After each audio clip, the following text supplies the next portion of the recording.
Muy buenas tardes.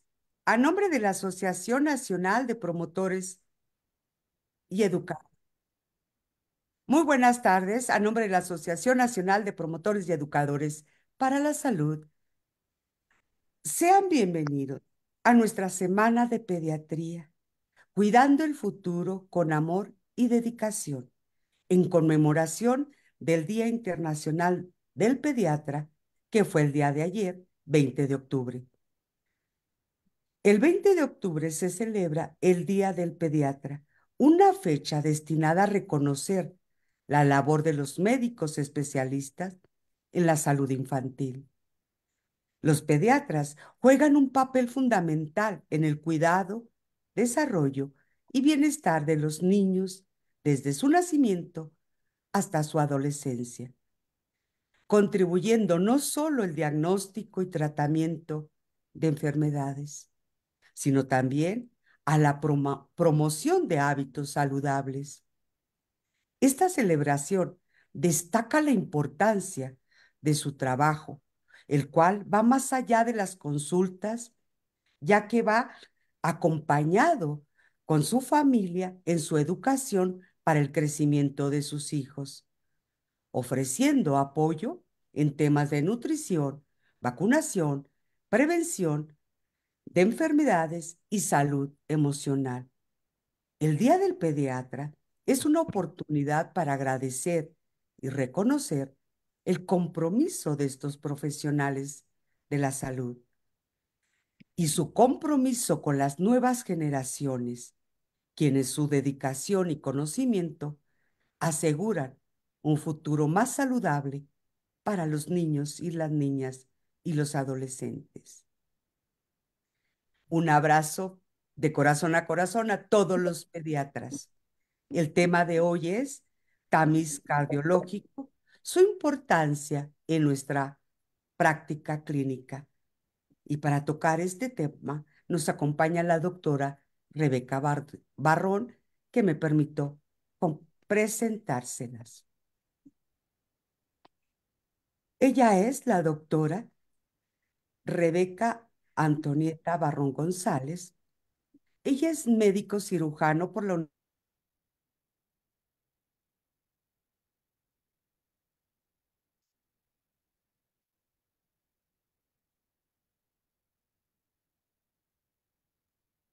la raza. Tiene varios diplomados, entre ellos diplomado en lactancia humana, diplomado en lactancia humana, nutrición perinatal y desnutrición pediátrica por el CIE Nutrición. Labora en el IMSS, en el Hospital de Ginecobstetricia 60 de Tlalnepantla, Estado de México. Consulta privada en Cuautitlán Izcalli, Estado de México. Doctora, muchísimas gracias por estar con nosotros esta tarde y esta gran semana. Bienvenida a AMPE, su casa, doctora. Muchas gracias, mucho gusto a todos. Y el día de hoy vamos a hablar de un tema muy importante que seguramente va a ser una información útil para su práctica clínica. Y pues sin más preámbulo, comenzamos.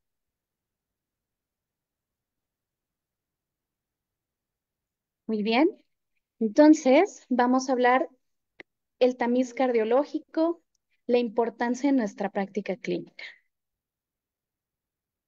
El contenido de mi plática va a abarcar un poco de epidemiología de las cardiopatías congénitas, cuál será el objetivo de un programa de tamizaje y generalidades de algo que nos puede ocurrir en nuestra práctica, tanto a nivel institucional como en nuestra práctica privada. Entonces, pues vamos a hablar de qué es un tamiz. Un tamiz es una acción diagnóstica que lo ideal es que se aplique a toda la población con la finalidad de detectar enfermedades de manera temprana. La OMS, en la década de los 60, estableció el tamizaje como una política pública y en 1968 se publicó el reporte Los principios y prácticas del tamizaje en enfermedades. Y entonces, para esto tenemos criterios de oro en los cuales nos hablan de que para que un tamizaje sea viable como política de salud pública, debe de existir un tratamiento efectivo, debe de haber una incidencia elevada de lo que se busca y que haya una relación costo-beneficio adecuada, que sea barata, sensible y específica. Por lo tanto, por eso el tamiz cardíaco es una de nuestras eh, herramientas útiles. Entonces, tendríamos que definir primero qué es una cardiopatía congénita, y estas son todas las malformaciones cardíacas que están presentes en el momento del nacimiento y que se producen como consecuencia de alteraciones en la organogénesis. Estas suelen producirse por una alteración en la estructura normal en el proceso embrionario o por falta de crecimiento de una estructura. El mayor estudio genético que existe de cardiopatías congénitas por el momento sugiere que del 2 al 8% de los casos pueden ser atribuibles a una variación de novo autosómica dominante, el 2% a causas ambientales y el resto es multifuncional, multifactorial. Entonces, realmente es algo que está presente en toda nuestra práctica. Es el defecto congénito más común que afecta casi de 10 a 12 mil nacidos bebés vivos y en México en menores de un año es la segunda causa de muerte. No todas las personas con cardiopatía congénita serán detectadas a una temprana edad y realmente la prevalencia que tenemos pues es muy difícil de determinar. Se estima que en algunas bibliografías mencionan que de 6 a 8, a 8 por mil nacidos vivos tendrán una cardiopatía y más del 50% de ellos va a requerir una acción terapéutica en el primer año de vida. Y de estos, el 50 en el primer mes. Se sabe que la mortalidad por cardiopatía congénita incrementó en el año 2000. Aproximadamente en ciertas bibliografías tenemos que 2.596 niños menores de un año han muerto por cardiopatía congénita. Y algo que es súper importante determinar es que no todas las cardiopatías congénitas pueden ser detectadas antes de que el bebé fallezca. Por lo tanto, es importante pues determinar en dónde estamos parados, ¿no? Y para esto tenemos que determinar pues de dónde sale la cianosis y este proviene del vocablo griego cianosis, que se refiere a un tinte de un tono azul oscuro y debe de haber una coloración, se determinará o se verá una coloración azul de las mucosas cuando exista más de 5 gramos sobre decilitro de hemoglobina reducida en oxígeno en la sangre. Es importante y es ideal identificarlas, sobre todo en el tamizaje, que es justo de lo que vamos a platicar. Y antes de entrar a esto, pues deberíamos de conocer cómo es la circulación fetal. Entonces, sabemos que el oxígeno y el transporte de los nutrientes provendrán de la placenta, el cual recibe el 40% del gasto cardíaco fetal. Podemos ver aquí que eh, se irrigará el cuerpo fetal a través de la vena umbilical, el ducto venoso, perdón, y llegará al atrio derecho. Los pulmones únicamente van a recibir un 7% del gasto cardíaco. Podemos ver que el gasto cardíaco del ventrículo derecho llegará a la aorta descendente a través del ducto arterioso. A esto le llamamos un cortocircuito de derecha a izquierda. En los atrios, el flujo de igual manera será de derecha a izquierda a través del foramen oval. Por lo tanto, tenemos estructuras importantes a nivel de la vida fetal, que es el foramen oval, el ducto arterioso y el ducto venoso. Entonces, cuando nacen los bebés, los pulmoncitos se van a expander llenándose de oxígeno y cambiará esta circulación fetal, pasando de un ambiente líquido a un ambiente en donde el oxígeno será importante para la función de todo nuestro sistema cardiovascular. La placenta dejará de estar a cargo ya de la circulación y los pulmones se van a volver responsables de esta ruta de oxigenación con las primeras respiraciones. La inspiración de aire en un neonato significa que la caída a nivel de la vasculatura pulmonar deberá de bajar con un incremento de este flujo sanguíneo pulmonar. Al momento de incrementar este flujo sanguíneo pulmonar, llegará más flujo al atrio izquierdo, condicionando que el foramen oval sea cerrado por este incremento de presión, ayudando a que la presión o que el flujo ya no pase de este lado hacia este lado. Y podemos ver que lo que conocíamos como ducto arterioso se convertirá en el ligamento arterioso y el ducto venoso en el ligamento venoso. Por lo tanto, hay que tomar en cuenta que las estructuras fetales, que es el foramen oval, el ducto venoso y el ducto arterioso, ya no deben de estar presentes. Entonces, entrando a nuestro tema, las cardiopatías que amenazan la vida, es muy importante saber que no van a mostrar muchas veces datos clínicos evidentes en un periodo neonatal inmediato o temprano, sobre todo cuando el conducto arterioso continúa abierto. Y muchos de los síntomas que tenemos en las cardiopatías congénitas críticas van a mostrar síntomas o signos cuando el conducto arterioso ya se cerró. Por lo tanto, el tamiz cardiológico se vuelve clave para reducir la mortalidad y la morbilidad porque permite identificar de manera urgente a un niño que requiere una intervención adicional. En México, desde el 13 de septiembre del 2021, se está trabajando con una norma oficial mexicana para la aplicación de este tamiz neonatal cardíaco, debido a que ya es un decreto nacional realizar este tamiz.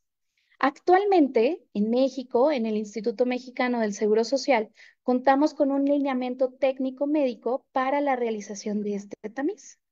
Sin embargo, falta que esta norma oficial sea actualizada, porque aún tenemos que la norma oficial mexicana para la prevención y control de defectos del nacimiento menciona que para un diagnóstico prenatal de una cardiopatía es importante un estudio, un ultrasonido estructural a partir de la semana 18 y como diagnóstico postnatal tenemos una radiografía de tórax, un electrocardiograma, un ecocardiograma, pero aún no vemos figurando el tamiz cardíaco. Por lo tanto, eso es algo que vamos a abordar. Y primero debemos de saber que una cardiopatía congénita crítica requiere una intervención quirúrgica temprana. Este es un defecto cardíaco estructural que se asocia con hipoxia y que puede ser mortal cuando el cierre del conducto arterioso sucede o con algún cambio temprano en los primeros días de vida. Entonces, ¿cómo vamos a detectar una cardiopatía congénita crítica? Pues de manera general podemos ver que es un recién nacido, que tiene un buen estado general en las primeras 12 a 24 horas y que puede cursar de manera asintomática, pero presentarse con una cianosis profunda, un estado de choque, cuando el conducto arterioso se cerró. Podemos ver a un niño intubado que se fue a casa, que estaba en buen estado y regresa pálido, cianótico, hipotenso y que requiere un apoyo extra a nivel respiratorio. Por lo tanto, tendríamos que saber que las cardiopatías congénitas críticas suelen ser ductodependientes y tenemos malformaciones que existen del lado izquierdo del corazón y del lado derecho del corazón o lesiones mixtas que dependen de un cortocircuito. Vamos a abordar un poquito más adelante cada una de estas. Entonces, esta parte es la que me parece muy importante puntualizar. Tenemos una circulación normal en esta imagen, en este GIF, en donde podemos ver cómo la vena cava inferior y la vena cava superior traen al corazón la sangre que ha sido ya utilizada por el cuerpo. Tenemos una saturación aproximadamente 70-75%. Llega al ventrículo derecho y posterior sale hacia la arteria pulmonar que se divide en dos ramitas, derecha e izquierda. Van a los pulmones para poderse oxigenar y regresa la sangre oxigenada con una saturación 93, 94, 95% al atrio izquierdo a través de las venitas pulmonares. Vienen al ventrículo izquierdo y de aquí salen a través de la válvula aórtica a la aorta ascendente y posterior llegan a la aorta descendente. Entonces, ¿qué pasa cuando tenemos una obstrucción del lado izquierdo? Un flujo sistémico que es dependiente del ductus arterioso. Si tuviéramos una interrupción del arco aórtico o una coartación aórtica crítica, si tuviéramos una estenosis aórtica crítica o un ventrículo izquierdo hipoplásico, por lo tanto, cuando se cierra el ducto arterioso, el flujo hacia todo el cuerpo ya no existe. Y entonces tenemos niños que tienen presentación en una presentación ya urgente, un estado de choque, que llegan a fallecer. En el caso de la obstrucción del lado derecho, cuando el ducto da un flujo a nivel pulmonar, pues lo podemos ver cuando hay una atresia de la arteria pulmonar, cuando el septum interventricular está íntegro, cuando tenemos una atresia tricuspidia, cuando tenemos una estenosis pulmonar crítica o una tetralogía de Fallot con sus variantes. Eso es importante determinar. Por lo tanto, el flujo hacia nivel pulmonar no existe y por lo tanto nuestro niño puede fallecer. Tamiz cardiológico neonatal detectará 7 cardiopatías que se han relacionado con hipoxemia, principalmente, como es el síndrome del corazón del ventrículo izquierdo, síndrome hipoplásico del corazón izquierdo, atresia pulmonar, un tronco arterioso, una conexión anómala total de venas pulmonares, una transposición de grandes arterias, una tetralogía de Fallot o una atresia tricuspidia, y podemos adicionar a esta lista, tomando en cuenta la heterogeneidad de las malformaciones, a la coartación aórtica, a la doble vía de salida del ventrículo derecho, a una anomalía de Epstein, una interrupción del arco aórtico y a un ventrículo único. Por lo tanto, ¿cómo hacemos el tamiz cardíaco? Bueno, idealmente pues es con una oximetría de pulso, con un sensor neonatal. Preferentemente uno que ofrezca una medición preductal al mismo tiempo y una medición postductal al mismo tiempo para identificar la diferencia en estas saturaciones. Sensores de baja perfusión y tecnología avanzada para minimizar los falsos negativos. Un monitor multiparamétrico neonatal, que algunos centros cuentan con ellos, para poder realizar estas mediciones o sistemas automatizados de tamizajes que ya tienen el programa incluido y que incluso nos pueden generar una alerta cuando el estudio es, cuando es anormal. Sobre todo cuando ponemos a técnicos realizando el tamiz. Vamos a la otra parte. ¿Cómo se hace el tamiz? Entonces, en México contamos con 2 flujogramas de acción, en el cual tenemos que tomar en cuenta que depende de la altitud, de los metros sobre el nivel del mar, los niveles de oxigenación pueden variar por esta presión atmosférica. Actualmente, pues nosotros que estamos en el Estado de México, vamos a hablar sobre este flujograma para cuando nos encontramos por arriba de 1500 a nivel del mar, en donde lo vamos a poder clasificar por semáforos. Un semáforo rojo, que significa un tamiz cardíaco positivo, es cuando encontramos una saturación menor al 90% en al menos una extremidad, ya sea en la mano derecha o en cualquiera de los piecitos. Una saturación que se encuentra entre 90 y 92.9% en cualquiera de las extremidades o si existe una variación mayor del 3%, se va a clasificar en un semáforo amarillo. Por lo tanto, cuando esto lo obtengamos, deberíamos de verificar que el bebé esté en un ambiente tranquilo, en un ambiente calientito, que no esté irritable, esperar 15 minutos y volver a repetir esta medición. Y si la saturación desde primera intención estaba arriba del 93% o existía una diferencia menor al 3% en la mano derecha o en cualquiera de los pies, es un semáforo verde. Por lo tanto, es un tamiz cardíaco negativo y esto es una baja probabilidad de cardiopatía congénita crítica. Adicionalmente, podemos usar el índice de perfusión que nos habla en temas básicos de entender cómo llega esa irrigación sanguínea a la extremidad que estamos explorando. Y lo ideal sería que estuviera arriba de 0,7. Hay equipos que están diseñados para ya traer ese índice de perfusión.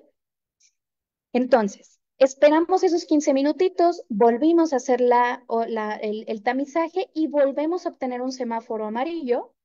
Volvemos a vigilar que todas las condiciones sean adecuadas para la toma de este tamiz y volvemos a esperar esos 15 minutos. Si en esos 15 minutos que volvimos a esperar y realizamos el tamiz, esta saturación sigue estando entre 90 y 92,9 o sigue habiendo una diferencia mayor del 3%, es una prueba positiva. Por lo tanto, es necesario descartar una cardiopatía congénita crítica. Hacer una exploración física minuciosa buscando soplos, pero algo muy importante de saber es que muchas veces las cardiopatías congénitas críticas no van a soplar. Entonces, esto no es algo de que si no existe el soplo, ya, no tiene cardiopatía, pues no. Buscar cianosis, auscultar los pulmoncitos, palpar los pulsos en las manos y en los piecitos, tomar la presión arterial y definitivamente buscar la atención para ser evaluado por un ecocardiograma. Algo muy importante que tenemos que puntualizar es que cuando se haga el tamiz, no debe de existir oxígeno colocado, porque entonces esto no debería de ser correcto. Si, por ejemplo, el bebé se va a ir, nació ahorita, 6 de la tarde en México, y mañana se va a las 4 de la tarde, el tamiz debe de hacerse cercano a la hora de egreso, aunque no se lleguen a cumplir las 24 horas. De igual manera, si nuestro recién nacido está en el área de UCI, tuvo oxígeno y duró 48 horas, al retiro del oxígeno, podríamos esperar unas 24 horitas, volver a hacer, más bien, hacer el tamiz y entonces ese será un valor adecuado. Cuando es una prueba negativa, es decir, cuando hay una baja probabilidad de cardiopatía congénita crítica, cuando la saturación es arriba del 93%, existe una diferencia del 3% y el índice de perfusión es mayor de 0,7 cuando contamos con el recurso para ser medido. Y por lo tanto, solo requiere cuidados básicos del recién nacido. Algo que me gusta explicar porque es importante saber por qué se le considera a la mano una saturación preductal y por qué a cualquiera de los dos piecitos se le considera postductal. Aquí tenemos a la aorta ascendente que platicábamos que va a tener una saturación aproximadamente del 95%, sobre todo si estamos en un lugar donde tenemos menos de 1,500 metros sobre el nivel del mar o 93% cuando es mayor a 1,500 a nivel del mar. Y deberíamos de tener que en el primer vasito, que normalmente es el tronco brachiocefálico, originará la arteria subclavia derecha, que es la que va a irrigar la manita derecha. Entonces podemos ver que el conducto arterioso se encuentra después o muy alejado de este tronco brachiocefálico regularmente, ¿no? No siempre se cumple, pero pues para eso es una valoración más extensa, pero regularmente. Entonces, perfecto. Entonces, vamos a tomar esta saturación a nivel preductal. ¿Por qué? Porque ya vimos en la imagen que es el vasito el que nos va a dar la irrigación en la mano derecha y postductal se le va a considerar a cualquier saturación de cualquier piecito. Obvio, porque ya pasó definitivamente ese ducto arterioso. Entonces, listo. Aquí podemos ver cómo en un corazón con una morfología normal, como llega el flujo, nuevamente repetimos, a la aurícula derecha, pasa al ventrículo derecho, arteria pulmonar, arterias pulmonares, llega a la vena pulmonar, aurícula izquierda, ventrículo izquierdo, aorta ascendente, y entonces vemos que la sangre debería de salir y detectarse en una saturación preductal y postductal arriba del 95 o 93% según sea el caso, según donde estemos situados. Una oximetría de pulso en una mano derecha en cualquiera de los pies, como platicamos, debe de tomarse en un ambiente cálido, tranquilo y sin oxígeno suplementario. Por lo tanto, vean estos ejemplos. Abajo del 93%, pero en este caso del 90%, es un positivo inmediato. No debe de ser repetido. Yo ya detecté que tiene abajo del 90%, requiere ser valorado por cardiología pediátrica o hacer el diagnóstico diferencial de hipoxemia. ¿Qué pasa?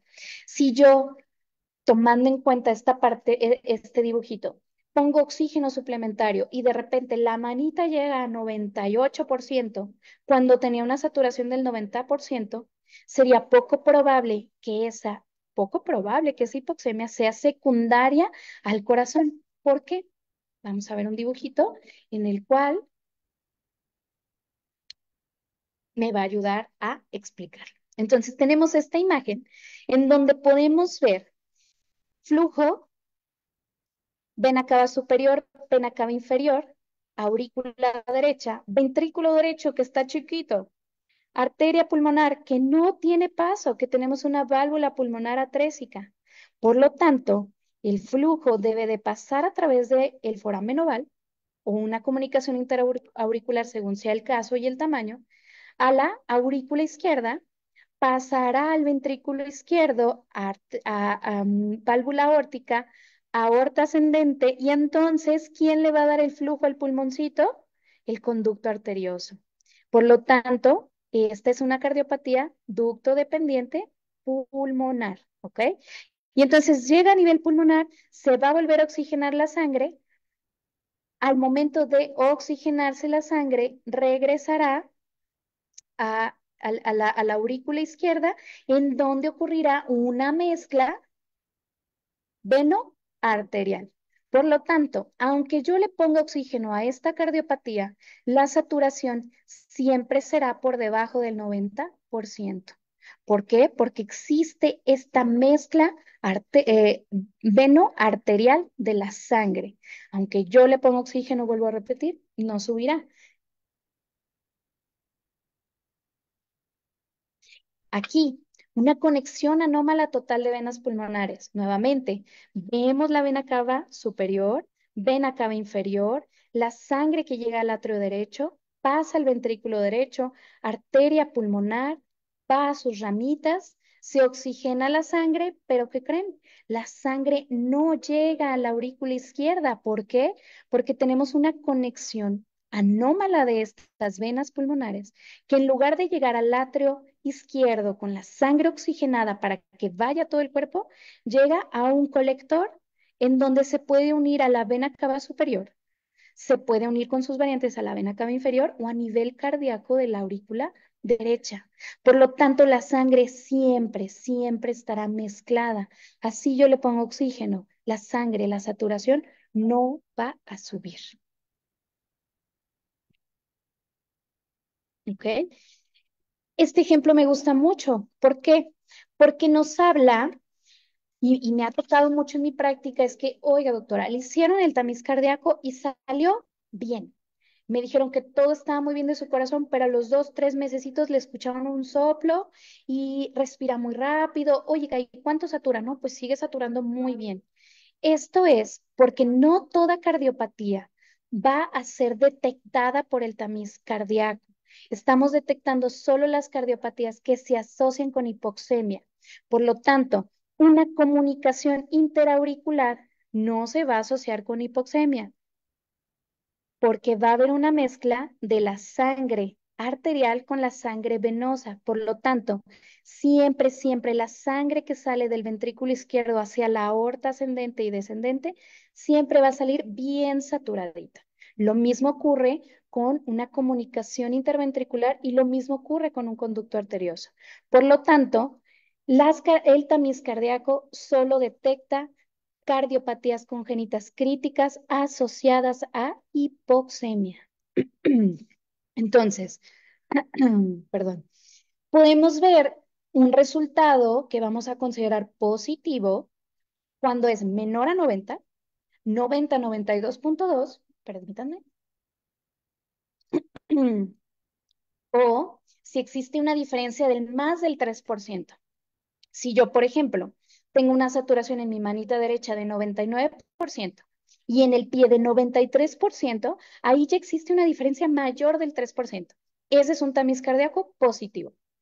Tengo mis dudas, caliento al paciente, lo pongo tranquilo, succionando con la mami, repito el estudio 15 minutos, vuelve a salir lo mismo, repito en 15 minutos, vuelve a salir lo mismo, cardiología. O descartar o hacer diagnóstico diferencial de hipoxemia. Si definitivamente estuvo arriba del 93 y tengo 94 y 93 en el piecito, negativo, a casita. Cuidados normales del recién nacido. Vean aquí esta imagen en donde podemos ver que una saturación preductal es del 93% y una saturación postductal es del 76%. Me ha pasado en pláticas que he dado, oye doctora, pero es que yo no tengo un equipo, no tengo un sensor pediátrico, con lo que tengamos. Porque al fin de cuentas, supongamos que tenemos un pequeñito así que solo tengo un oxímetro en la guardia, me pongo el oxímetro y sale esta diferencia. Aquí lo primordial es que cardiología lo vea o el diagnóstico diferencial de hipoxemia y ante la duda, valoración. Vean la imagen. Esto es lo que hablaba, ¿no? Arriba del 90%, pero en la imagen postductal tenemos 91 y en la preductal 99, positivo. Volvemos a repetir el estudio en 15 minutos si quieren, si el niño se ve en buenas condiciones, ¿no? En esta imagen, 95 preductal, postductal 86, o sea, es un tamiz cardíaco positivo. Entonces, cuando esto sucede, requiere un tratamiento agudo. Generalmente es en tercer nivel, pero muchas veces pues no tenemos tan rápido ese acceso. Entonces, las acciones van a ser encaminadas en mantener abierto este ducto arterioso con diferentes estrategias. Prostaglandinas, cuando hay en medios, es muy útil. En la ventilación, hacer variaciones en la ventilación, volumen intravascular y definitivamente pues la cirugía. Y dependiendo de la cardiopatía, se hace una sesión y se evalúa cuál es el mejor diagnóstico. Prostaglandinas, hay preguntas que a veces surgen acerca de cómo usarlas. Saber qué es en un catéter venoso central. El inicio del efecto ocurre en los primeros 5 minutitos a 10 minutitos y vamos a ver que mejora la perfusión, mejora la oxigenación, pero para estabilizar el efecto puede demorar incluso hasta 30 minutitos, que es cuando vamos a ver el máximo impacto clínico. Es muy importante vigilar desde que ponemos la infusión, porque hay efectos adversos como son la apnea, fiebre transitoria, puede haber bradicardia y puede haber hipotensión. La dosis inicial la vamos a usar de 0.05 a 0.1 microgramos kilo minuto. Y si la respuesta es adecuada, es decir, mejora la oxigenación, mejora el flujo sanguíneo, se puede ir reduciendo gradualmente la infusión hasta llegar a un estado clínico relativamente estable, ¿no? Entonces, mensajes importantes que tenemos que llevarnos. El tamiz cardíaco ya está normado. Falta más trabajo para hacer todavía más análisis acerca del uso. Sin embargo, si en nuestra práctica clínica privada o en el hospital solo contamos con un oxímetro, sería súper adecuado hacer esta desaturación para poder detectar de manera oportuna cuando estos niños pueden correr riesgo. Me ha pasado que están niños en el alojamiento conjunto, 12 horas de vida, 24, comiendo con la mamá muy bien, y entonces de repente, cianosis, pálidos, hipotensos, los pulsitos muy bajitos, y entonces hacemos un tamiz. Oye, es que no lo detectaron antes. No se detectó antes, porque ese conducto estaba abierto, porque no habían síntomas. He ahí la importancia de hacer una evaluación completa y con esta ayuda extra que es el tamiz cardíaco. Entonces, les dejo mis datos también. Ahorita vamos a contestar preguntas, pero en dado caso que llegaran a tener alguna duda, yo con mucho gusto a este número me pueden hacer las preguntas y con todo gusto haré lo posible para contestarles sus dudas, porque la idea es que nos vayamos con mensajes claros, prácticos, algo que pueda ser muy útil usar y comprender sobre todo. Muchas gracias. Muchísimas gracias, doctora. Sí, me deja un poquito de tiempo ahí su imagen, por favor. para Claro que que sí. tomen captura de pantalla, fotografía, las personas que están en nuestra sala de Zoom y que nos están escuchando en nuestras redes sociales. Les recordamos que en AMPES tenemos un número para preguntas y comentarios, más 52 57 87 92 46 58. Aquí a las personas que nos acompañan en la sala de Zoom, si tienen alguna pregunta o comentario, levanten la mano y les abrimos el micrófono. Y vamos a dar lectura a las preguntas que nos han estado haciendo llegar. Doctora, Claro, con gusto. aquí es un estudiante y dice, ¿es necesario el control periodo para checar si no tiene ningún problema el corazón el niño? No sé si, bueno, no comprendí muy bien la intención de la pregunta, pero quizá ahorita les comento.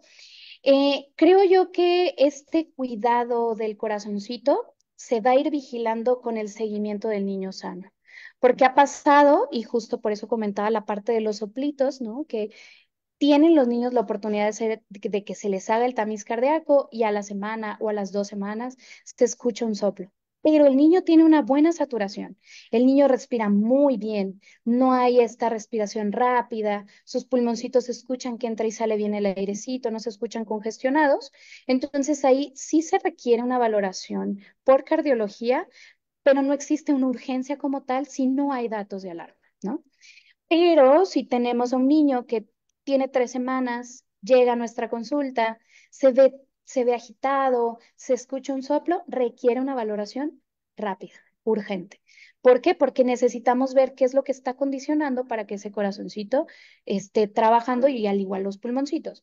Pero si tenemos un niño que tuvo, que fue sano, que el tamiz cardíaco fue adecuado, tiene un buen crecimiento, tiene un buen desarrollo, pues realmente si están las posibilidades y los papás quieren y quieren hacer una valoración cardiológica, pues claro, se puede hacer.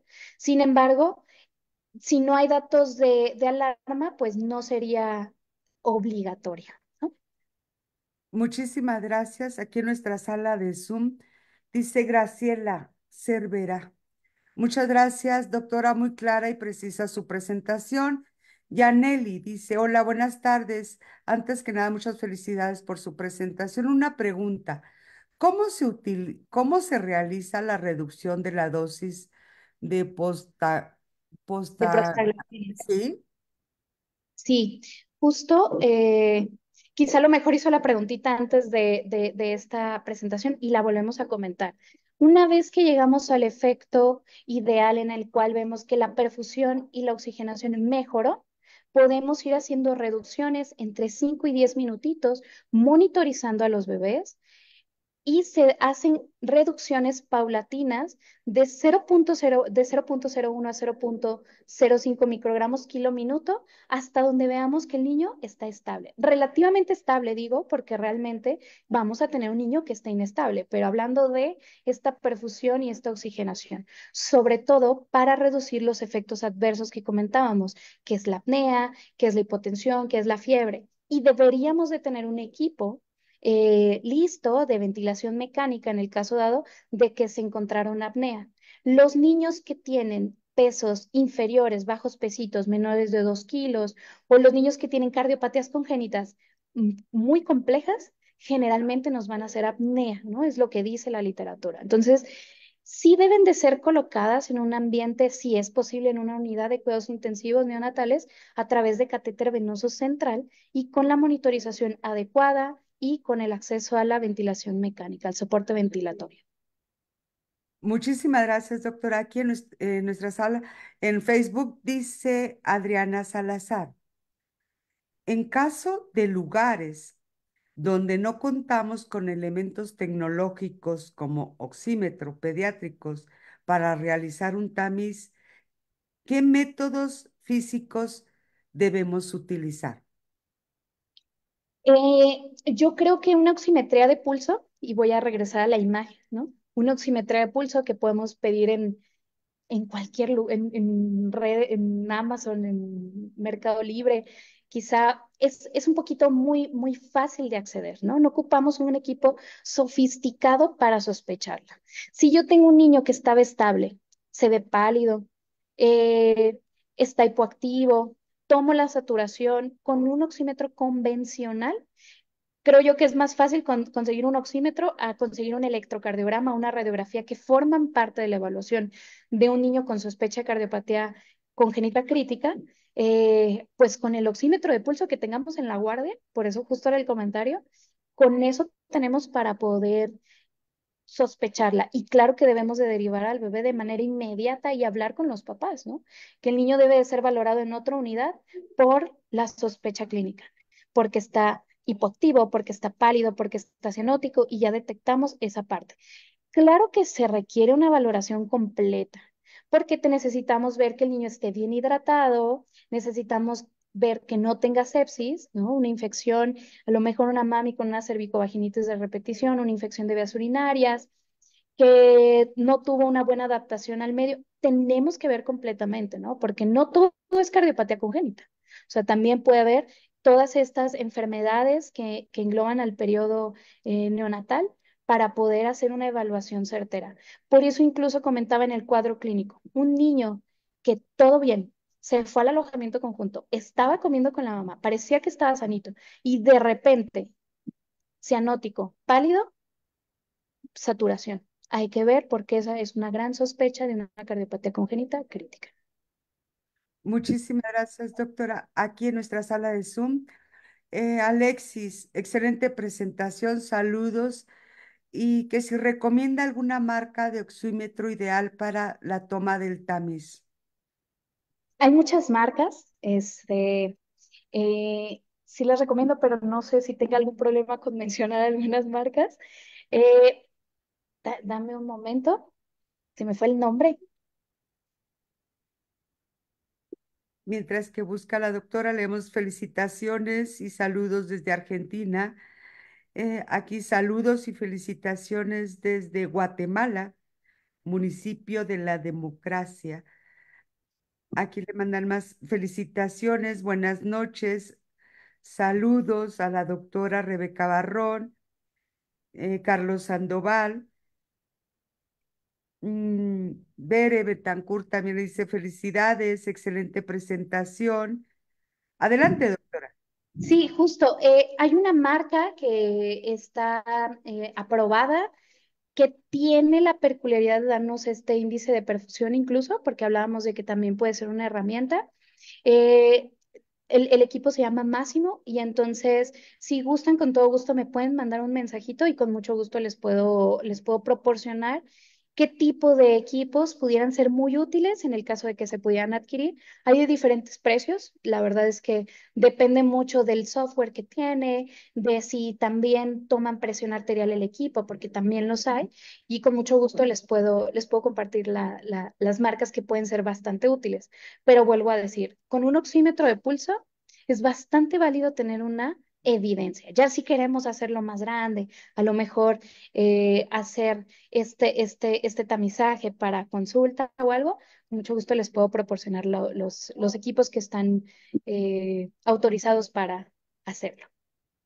Muchísimas gracias, doctora. Aquí una más. Dice, ¿a los cuántos meses se realiza el tamiz cardiológico? Es una enfermera. ¿Qué le Muy pregunto? importante, el tamiz cardiológico se debería de hacer a partir de las primeras 24 horas de vida, cuando el niño no tiene oxígeno. Pero pasa que pasó una semana, 2 semanas y te buscan es que quiero hacerle un tamiz cardíaco porque le faltó a mi niño. Entonces, tomando en cuenta que lo que hace el tamiz es detectar si el niño está hipoxémico por una mezcla, vamos a regresar a la imagen que creo que es muy útil para poder explicar, que es porque existe una mezcla venoarterial, se puede hacer en cualquier momento la detección. O sea, si llego 4 semanitas, pues más que un tamiz cardíaco sería una valoración por cardiología porque el niño tiene hipoxemia, porque hay una diferencia de la saturación.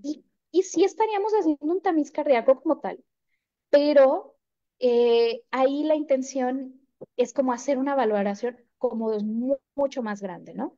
Pero se tiene que hacer idealmente después de las 24 horas y antes de que el niño salga del hospital. Y vuelvo a poner el ejemplo. Tengo un niño que lo dieron de alta a las 12 horas de que nació, a las 12 horas háganselo, antes de que se vaya a casita. ¿Por qué? Porque no podemos saber en 24 horas cómo va a estar, porque no tenemos el acceso a ese tiempo. Entonces, antes de que se vaya el bebé a casita, ahí se puede hacer esa medición de la saturación. Muchas gracias. Aquí en nuestra página de Facebook dice, muchas gracias, doctora, excelente ponencia. Una más, aquí le mandan saludos del Hospital General Beis de Tampico. Felicidades. Saludos desde Tamaulipas. Gracias por la presentación, doctora. José Oscar Cisnero, felicidades, excelente tema. Y aquí nos dejan una pregunta más, doctora. Claro. Y dice, em, ¿cuál es el cuidado o los estudios en cuanto a los cuidados de niños prematuros?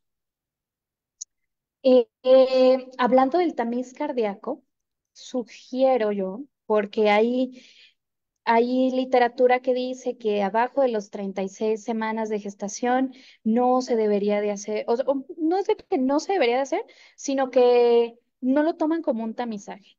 Entonces depende, ¿no?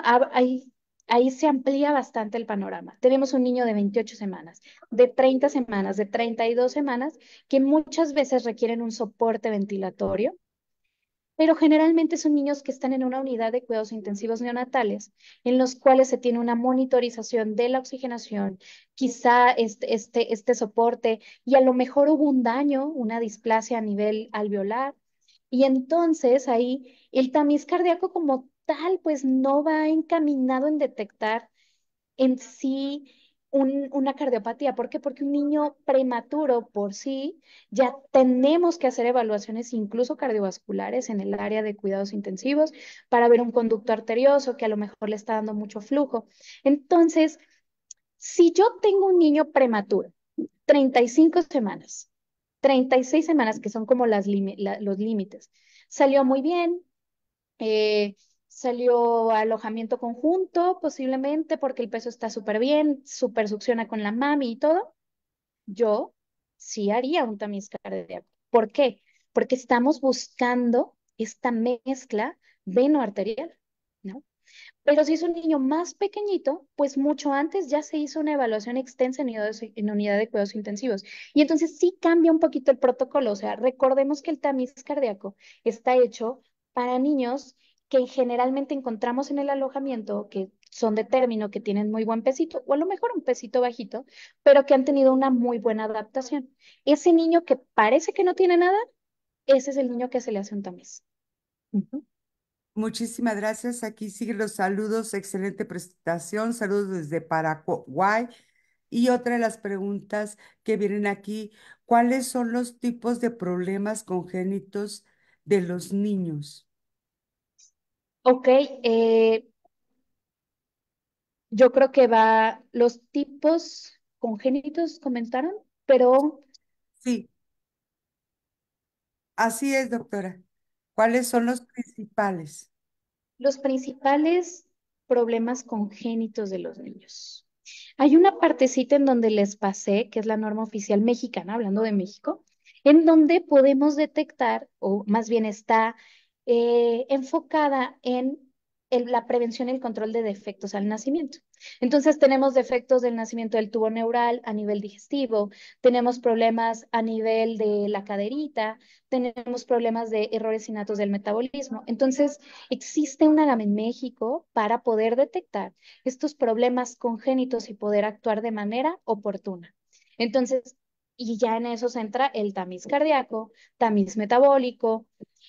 Algo que está en actualización constante es incorporar el tamiz de caderita para poder detectar de manera oportuna los problemas de caderita. ¿Por qué? Porque muchas veces nos dábamos cuenta muy tardío, aunque clínicamente la caderita se sentía súper bien, estable, pero cuando los niños se sentaban, cuando los niños se paraban, pues ahí teníamos problemitas. Entonces, los tamices que existen actualmente están encaminados en poder detectar de manera oportuna.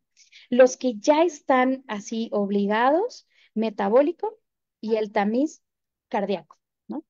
Pero adicionales podemos tener tamiz de ojitos, de ojitos auditivos y de caderita como extras. Anteriormente hacíamos detecciones en la caderita, por ejemplo, en niños que tenían factores de riesgo, mujeres, nacimiento pélvico, prematuros, familiares que tuvieron una displasia de la caderita. Entonces, en ellos era como sí o sí valoración. Pero ahorita ya tenemos más información y el objetivo es ir tamizando a todos los niños. La información médica va cambiando. Necesitamos estar en esta actualización médica continua porque todos los días va saliendo información nueva. Entonces, sí existen problemas que pueden ser detectados de manera oportuna, de manera a tiempo, pero en el caso del tamiz cardíaco, estos problemas sí dependen de la vida del bebé, depende del desenlace.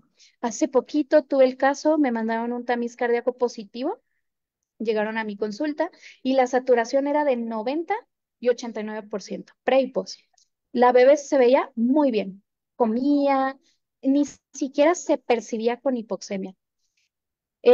Hicimos la detección, hicimos un ecocardiograma y tenía una transposición de grandes vasos. La niña se fue de manera estable, porque iba muy estable, a un tercer nivel, se detectó, la operaron y la niña tuvo un desenlace muy bueno. Esta es la importancia, que se detecta y se actúa. Y el desenlace, el pronóstico de los niños cambia de manera maravillosa. Entonces, por eso es importante la detección de estos problemas. Muchas gracias, doctora. Aquí en nuestra sala de Zoom le pregunta Antonio. Antes que nada, felicidades por la presentación. Y la pregunta es, ¿recomienda entonces sustituir en el caso posible la medición del tamiz cardíaco por oxímetro de pulso habitual? No, no, el mensaje no es sustituir. El mensaje es que si tú no tienes la posibilidad de que el papá acuda para que se le haga un tamiz cardíaco, que si en tu unidad no lo tienes, estás en una guardia y tú tienes el poder de poder medir una saturación, lo puedes hacer. O sea, no se vale de que es que no tengo el tamiz y como no lo tengo, pues no se lo hice. Creo yo que ahí no sería conveniente. Ujú. Pero no lo sustituye. O sea, el equipo, entre más preciso se pueda hacer, mejor. Muchísimas gracias. Y para ir cerrando, aquí nos le hacen esta pregunta, que es, y es colega, ¿no? Un promotor de educación para la salud le pregunta, ¿es tan importante o más importante promocionar este tamiz que el metabólico? No porque van encaminados a cosas distintas. Todos deberían de hacerse cuando existen las posibilidades. Ninguno sustituye a nada. El tamiz metabólico va encaminado en detectar errores innatos del metabolismo. El tamiz cardíaco va dirigido a detectar problemas de cardiopatías congénitas críticas que depende la vida de un bebé de eso. Entonces, no se sustituye, se complementa. Aquí una más. Muchísimas gracias por la ponencia, doctora. Mi pregunta es, si no tenemos a la mano esos aparatos y lo hacemos del modo que nos está indicando, nosotros tenemos que trasladar al niño a un lugar donde se lo hagan correctamente. Sí, sí se puede, sí, porque ahí ya surgió una sospecha. Ahí ya pensaron que el bebé, que el corazón, hay algo en esa saturación. Entonces, si se puede, sí.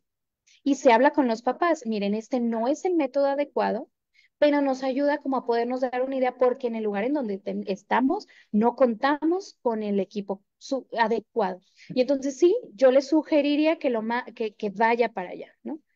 Pero sí sería lo ideal. Muchísimas gracias. Aquí una más. Los prematuros tienden a presentar malformaciones o algunos que otros son más. No le entendí la pregunta, ¿eh? Bueno, pero Quizá lo que quiere decir es que sí, si adelante, los doctor. Los recién nacidos prematuros sí pueden tener problemas en la transición, pueden tener resistencias vasculares pulmonares altas, la hipertensión pulmonar persistente del recién nacido, pueden tener conducto arterioso permeable por la madurez de las estructuras que pueden permanecer más tiempo abiertas.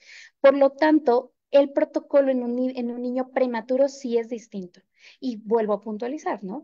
El tamiz cardíaco va enfocado en niños que de término, con un peso bueno, un poquito más bajito, pero detectar los niños que se ven normales, que parece que todo marcha bien. Oye, vamos a ver si todo marcha bien.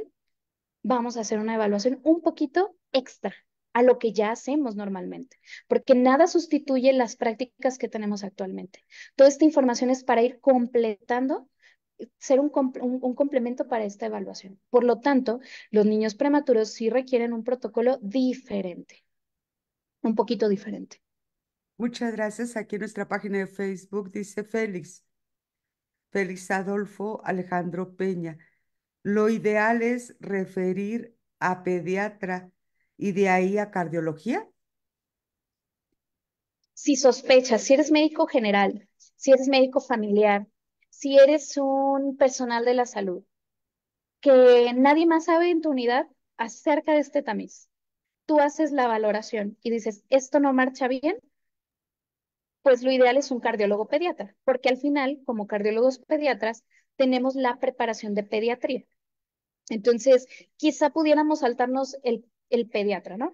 Pero si tú ves a un niño sano, que le hiciste la saturación y se veía muy bien, mándalo al pediatra y que pediatría le haga el seguimiento de niño sano. Y si pediatría detecta alguna variación en esta adaptación en estos primeros meses, pues ya él sabrá para mandarlo a la especialidad que considere. Muchas gracias. Aquí em, Belén Flores. ¿Cuántas veces se puede usar los reactivos para tomar el tamiz cardíaco? Hay equipos que ya tienen el software que son para eso e idealmente el velcro, esa pulserita debe de ser uno por niño, si es como que el que se pega, ¿no? Como el del adhesivo. Idealmente, sin embargo, hay centros en donde no se cuenta con el recurso, son demasiada cantidad de niños y no se puede estar desechando. Entonces, sería lo ideal y si no, pues hacer otras estrategias para poder tenerlo. Hay pulseritas de velcro que se pueden limpiar y se pueden reutilizar de niño a niño, ¿no? Pero depende del equipo con el que cuentes. Muchas gracias, doctora. Para concluir, aquí hay una. Y dice, es un estudiante. Dice, si la mamá tiene fiebre al momento del parto, ¿le afecta al bebé? Depende, porque puede tener fiebre por una infección urinaria, una cervicovaginitis, y entonces, dependiendo de otros parámetros y biometría hemática, platicar con el ginecólogo, oye, tiene datos de coremioitis, el líquido estaba fétido, estaba caliente, el niño tiene fiebre, entonces deberíamos de sospechar un proceso infeccioso neonatal. Y sí deberíamos de hacer una evaluación extensa. De hecho, esto se sale del tamiz cardíaco, o sea, si el niño se adapta muy bien, no tiene fiebre, come muy bien, los estudios de sangre salieron normales, no hay datos de infección, tamiz cardíaco, por supuesto. Pero si hay algo diferente, hospitalización en unidad de cuidados intensivos o en un área de comer. Pero al tener la madre fiebre, no tiene que ser necesariamente que el niño vaya a tener algún problema con el corazón o algo. No es El una corazón, regla. con el corazón no. Pero con problemas del bebé, sí. Tendríamos que hacer una evaluación completa. Si la mamá tiene fiebre, foco, algo no está bien, hay que hacer una evaluación más extensa, pero no con el corazón. O sea, sí con el corazón, pues, pero no va a afectar. Si el corazón venía sanito, tuvo fiebre, ya, cardiopatía, no. Ujú. Belén le da las gracias por contestar. Y Félix le vuelve a hacer una pregunta, Félix Adolfo. Dice, o fiebre por dengue, hacer DX diferencial de acuerdo a los signos y síntomas. Claro, por eso me refería a una valoración extensa de el recién nacido. O sea, pero no porque tenga fiebre por dengue va a haber una cardiopatía. El corazón se forma en la semana 4, en la semana sexta de vida, de gestación. Por lo tanto, si ya hay una cardiopatía congénita crítica, eso ya se debe haber originado en el primer trimestre. De ahí la importancia de la planeación del embarazo, una alimentación correcta, suplementación con ácido fólico, si la mamá tiene anemia, si tiene peso alto, si hay diabetes gestacional, o sea, va más allá. Ujú. Pero si es una fiebre por dengue, pues generalmente esas enfermedades, dependiendo del momento en el que se adquirió, primer trimestre, segundo trimestre, tercer trimestre, y sí se tiene que tomar en cuenta para la valoración integral del bebé. Muchísimas gracias, doctora. Siguen dejándole por aquí. Excelente ponencia. Muchas Gracias. gracias. Gracias por mantenernos bien informados al día, con la información adecuada. A Félix, vuelvo a decir muchas gracias por aclarar las dudas. Excelente tema. Felicitaciones a la doctora. Ahora, si me permite, doctora, vamos a hacer la entrega de manera virtual de su reconocimiento. Por Gracias. favor, si nos permite compartir. Le recordamos que mañana esto apenas comienza. Mañana el tema será medicina de lactancia y medicina funcional con la doctora Edith Medina Hernández, pediatra, mañana a las 6 de la tarde. Y ahora sí, les agradecemos su presencia en este hermoso arranque con un tema maravilloso, no menos ni más importante, pero es un tema poco tocado, doctora. Y la Asociación Nacional de Promotores y Educadores para la Salud, ACE, otorga el presente reconocimiento a la doctora Rebeca Barrón, cardióloga pediátrica, por su excelente presentación en la conferencia Tamiz Cardiológico, su importancia en nuestra práctica clínica. En conmemoración del Día Internacional del Pediatra 20 de octubre, celebrando con la Semana de la Pediatría, cuidando el futuro con amor y dedicación, del 21 al 25 de octubre, en su modalidad virtual, hoy 21 de octubre del 2024, y firma por la mesa directiva la licenciada Anayeli del Carmen Delgado de la Cruz y su servidora. Doctora, muchísimas gracias. Gracias por estar con nosotros en esta semana. Y si por favor le pedimos, siguen mandando saludos desde Veracruz, siguen mandando preguntas, me están preguntando, escríbanle a la doctora, por favor. Ella puso sus datos por ahí. Si se los perdieron, más adelante los vamos a publicar en nuestras redes para que se pongan en contacto con ella. Doctora, un mensaje para concluir, por favor. Muchas gracias por la invitación. Creo yo que este tipo de pláticas nos ayudan para poder actualizarnos nuevamente. Creo yo que la medicina es una actualización constante, es un compromiso, una responsabilidad y ser mejores profesionistas cada día, ¿no? Comprometidos precisamente porque nuestro interés es que estos pequeñitos lleguen a una vida adulta de una manera sana, con los mejores hábitos. Y me parece muy bonito el programa porque reúne toda esta valoración integral de nuestros peques. Así que muchas gracias por la invitación. Deseo haber dejado una semillita como de mayor interés para ahondar y con todo gusto, pues seguiremos esforzándonos para poder tener temas de calidad, presentaciones de calidad y ahí están mis datos. Con todo gusto resolveré sus dudas.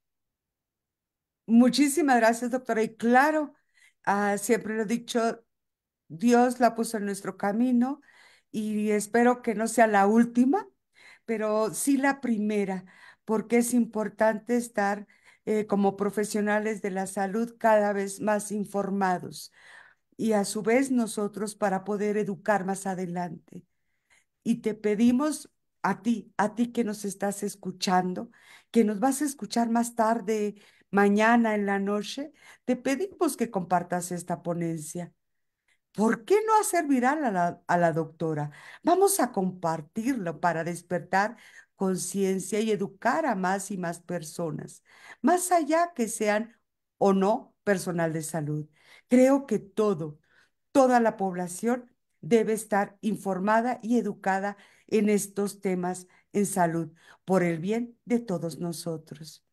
A nombre de la Asociación Nacional de Promotores y Educadores para la Salud, buenas noches, muchísimas gracias. Doctora, un abrazo fuerte de corazón a corazón, muchísimas gracias a todos ustedes, un fuerte abrazo de corazón a corazón en la distancia y a compartir y los esperamos mañana. Gracias, doctora. Gracias, bonita noche, hasta luego. Bonita noche.